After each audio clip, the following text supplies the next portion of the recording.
Well, welcome back. We continue with our study of Paul's second letter to Timothy, a very intimate, a very personal, a very practical, final letter that Paul would ever write. In fact, I don't think I have told you this yet, but we believe that Second Timothy is the last written record or the last written letter that Paul would ever write before his death.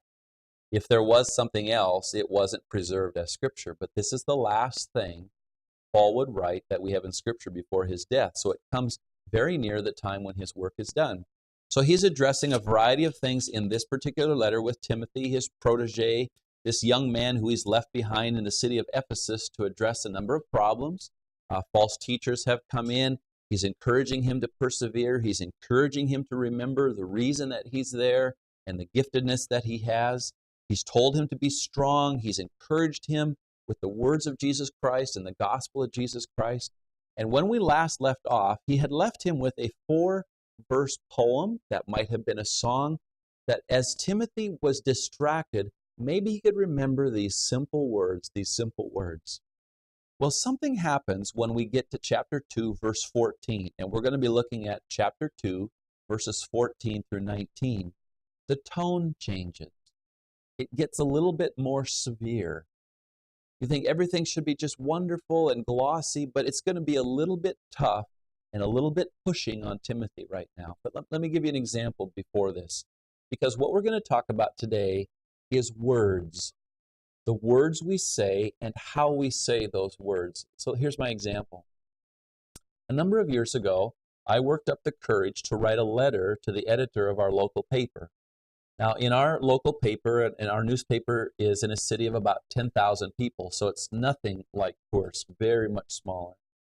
But sometimes people will write a letter to the paper, and then they'll publish it in the newspaper. Well, there was this letter to the editor that as I read it, it was an attack, really, on a lot of Christianity. And I said, his argument is not well-reasoned. The things he says are not true of the people that I know. Should I write a letter in reply? I thought, well, I'm a pastor, so I have to keep in mind my role in the community. It's not because I'm afraid of the gospel of Jesus Christ. I just want to make sure I use wise words. So after thinking about it and consulting with a friend or two, I decided to write a letter in reply to this man and then through the newspaper. So I did. And I wrote it as carefully as I did. And these are some of the words that I wrote. I said, Mr., I won't mention his name, I said, I believe that if there's ever going to be a reasonable discussion on this matter, and others like it, that it will have to be a personal over a cup of hot chocolate. I like hot chocolate. I don't like coffee. But he said, I'd like to have a personal discussion over a cup of hot chocolate and not in a heated, overused exaggeration. So if you want to discuss this in person, I'm ready, I'm willing, and I care. I'm trying to be reflective on this. Let me demonstrate to you and others in healthy conversation and acts of kindness that demonstrate the love that motivates me deeply and not the hate that we are so quickly accused of. And then I signed my name. I did not sign my name, Pastor Bruce. I signed my name, Bruce Dick, because I wanted it to be just as a citizen. And so I thought, well, what's he going to say? Or are they going to put my letter in the paper? Well, a couple of days later, there it was. It was in the newspaper. I go, oh, what are people going to think when they read it? So I was very nervous about that. And all of a sudden, one day in church, I had a phone call, and it was this man. He said, I'd like to accept your offer. I said, you would? That'd be great. Can we meet at this local coffee shop in our town? He said, that'd be great. So that afternoon, we sat down, and I had a cup of hot chocolate, and he had a cup of coffee, and we talked about these religious things that he had written about and accused us of. And it was a wonderful conversation. So much so that when I see him in the community, that we have a very good friendship, not a close friendship, but a very accommodating relationship. We appreciate each other and a good common understanding. That's so fascinating that God would use those words that I wrote, and I thought very carefully about them, prayed about them, that God would use them in a positive way. And then I thought this. Think how much damage I could have done if I had written harsh words or attacking words. You're stupid, or you're a bad person, or you're an evil person, and your ideas are terrible. I would have never had a chance to visit with this man and talk to him about these spiritual things. And it's just a great principle that words that we use are very, very powerful. But they can be powerful for good, or they can be powerful for bad or for evil. Because we're followers of Jesus Christ, we have to be very careful with our words that we are not a distraction to the gospel, that our words are an attraction to the gospel. So the words that we've seen so far in this letter have been very positive, very encouraging. But what do you do when you need to say something honestly that is very difficult? Can you still say hard things with gracious words? Yes. And that's what Paul does with Timothy here in 2 Timothy chapter 2, verses 14 through 19. We've been talking about being a ship in navigation. We've been talking about navigating toward Christ, navigating towards courage. Well, sometimes we have to navigate away from something. And this is the time when I would say we're going to navigate away from harmful words. And Paul's advice to Timothy in 2 Timothy chapter 2, verses 14 to 19, becomes a very strong encouragement and a warning to stay away from worthless words. So let's take our Bibles to 2 Timothy chapter 2, and we'll read verses 14 through 19. 2 Timothy chapter 2, verses 14 through 19. Here's what it says. Remind them of these things, and charge them before God not to quarrel about words, which does no good, but only ruins the hearers. Do your best to present yourself to God as one approved, a worker who has no need to be ashamed, rightly handling the word of truth. But avoid irreverent babble, for it will lead people into more and more ungodliness, and their talk will spread like gangrene. Among them are Hymenaeus and Philetus, who have swerved from the truth, saying that the resurrection has already happened. They are upsetting the faith of some, but God's firm foundation stands, bearing this seal. The Lord knows those who are his, and let everyone who names the name of the Lord depart from iniquity. Did you hear the tone of those words? They're not harsh words, but they're strong words.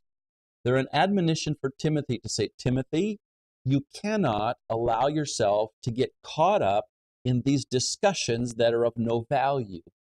You cannot allow yourself to use the kind of words that these people are using in their arguments. So, Timothy, navigate away from these worthless words. So here's the first point that I would give you from this first verse. I would say it this way. When we're with the people around us, handle words with care. Handle words with care. Here's what he says in verse 14.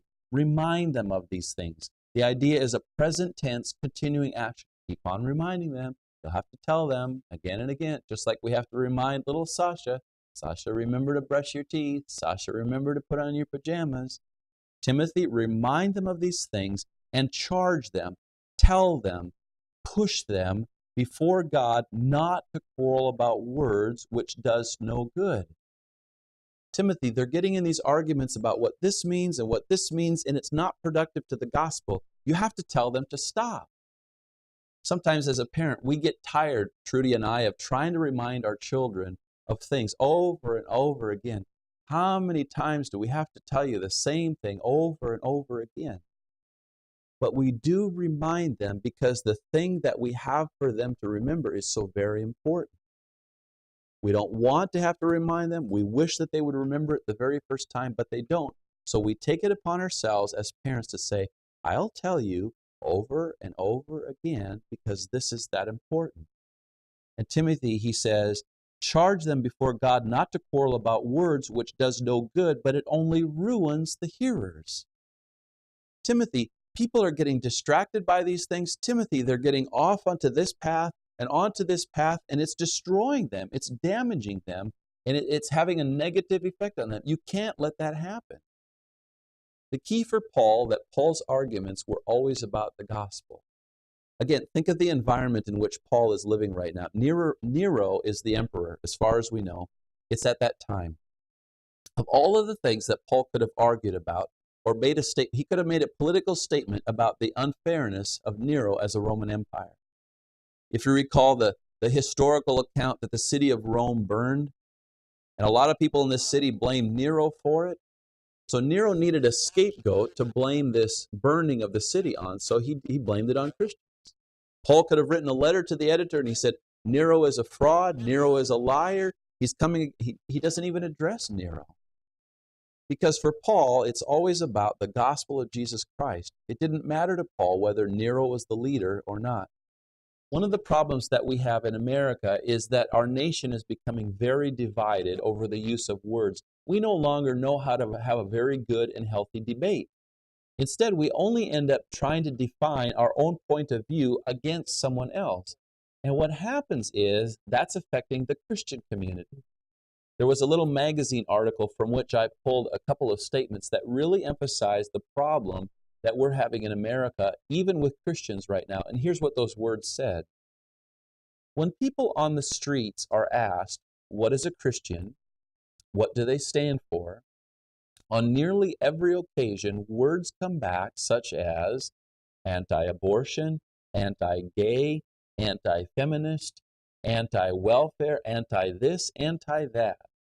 And words like harsh, self-righteous, intolerant, or mean-spirited come. Yet, another poll of people asked what they think Jesus was like almost universally returns with words like compassionate, nonviolent, peacemaker, and reconciler.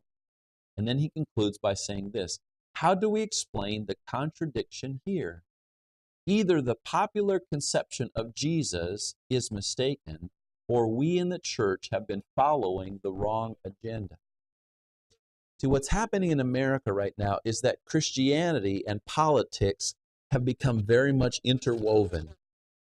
That Christians, in one sense, in a good sense, have become involved in the political process, but what has happened is that politically and spiritually, those things have got intertwined, that somehow it becomes hard to differentiate between the two of them.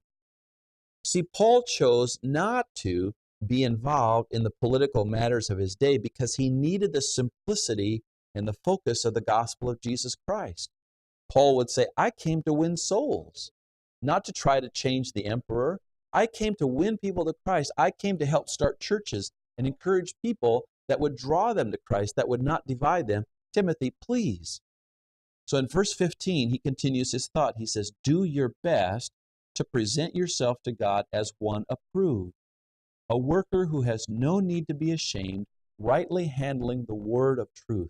Timothy, I want you to be the kind of follower of Jesus Christ that when you present yourself to him, you present yourself as one who's a worker who worked hard, who has no reason to be ashamed.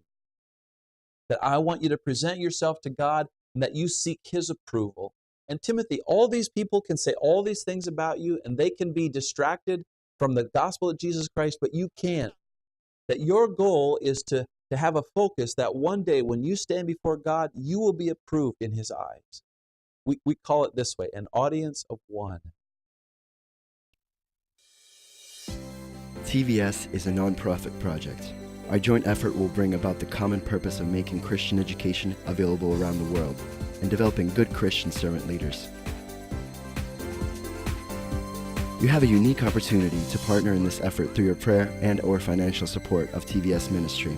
For more information, please visit www.tvseminary.com.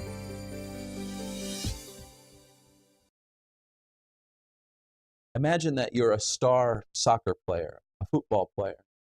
The World Cup has just ended recently. And you're the star soccer player for the best team in the World Cup. There's 80,000 fans, maybe 100,000 fans in the stadium.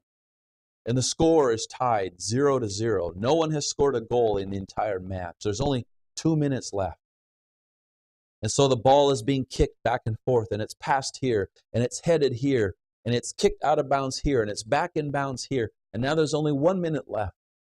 And all of a sudden there's a breakaway, and one of your partners kicks the ball across the field, and you have a breakaway, and you're in front of everyone else, and you cut in front of the goalie, and you kick, and the ball goes past the goalie and into the goal, and there's a goal. And everybody is screaming, everybody's excited. You're going to win the match. You are the World Cup champion for 2010. You've just scored the winning goal.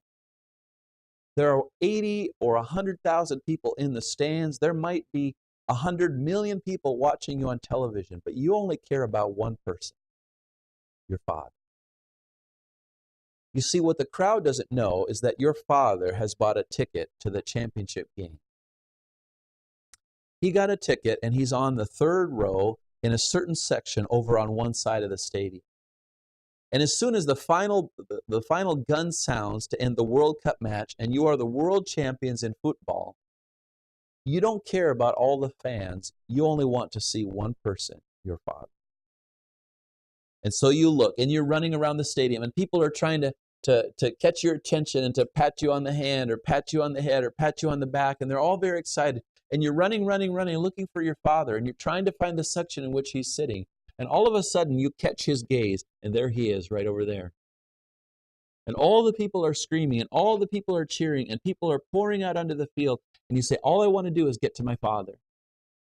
And you get to your Father, and your Father has this enormous smile on his face. Tears are running down his face. He is so proud of you. You have scored the winning goal in the greatest soccer match of the generation, or maybe of all time, and your Father is so pleased with you. It's almost as if you don't even hear the sounds of the other people. All you see is your Father and his joy and his tears. If you can take the emotion and the passion of what I've just described to you, that's what Paul is saying to Timothy here. Timothy, do your best to present yourself to God as one approved. A worker has no need to be ashamed. Do your best to present yourself to God as approved.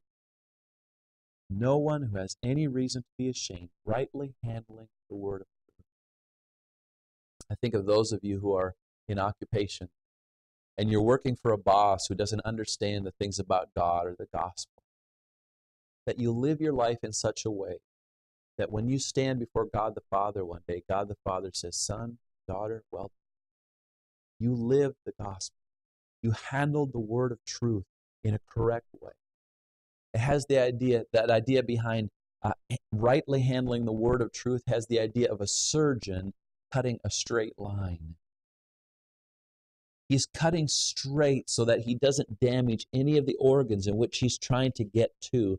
It has the idea of cutting in a straight line. It's also used of a farmer who, when he starts to plow his field, wants to plow in a straight line.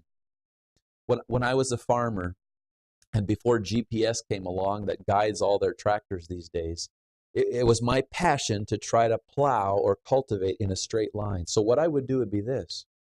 I would start on one end of the field. I would look to the other end of the field for maybe a post or a rock or an electrical pole or a tree. And I would say, I'm going to fix my eyes on that tree or that post, and I will drive completely straight as much as I can. Timothy, I want you to handle God's word like that. If there's one thing that has given me terror as I have prepared to come and teach all of you, it is this phrase. As I was preparing to teach on 1st and 2nd Timothy, I was pleading with the Lord, Lord, what if I teach something wrong? What if I say something wrong? What if I talk about a certain word and I say the wrong meaning, or I lead someone astray? Lord, I want to teach right. See, when we have that passion, God says, I will direct your words. You can trust me. I will cause you to say what I want you to say in the way I want you to say it.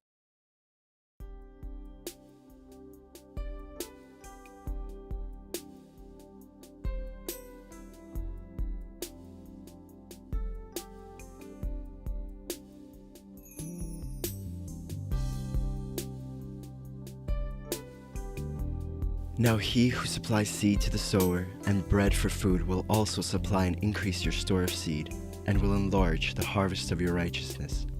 You will be enriched in every way, so that you can be generous on every occasion, and through us, your generosity will result in thanksgiving to God. 2 Corinthians chapter 9, verses 10-11. How to give to TVS Ministry. You may give online at efca.org/givenow. In the description place, write Russia Distance Learning, account number 24109-0150. Or make checks out to EFCA. Write on the check memo line, Russian Distance Learning, account number 24109-0150. Mail to EFCA Donor Services, 901 East 78th Street, Minneapolis, Minnesota, 55420-1300. Or send your gift through PayPal for tvs.gift@gmail.com.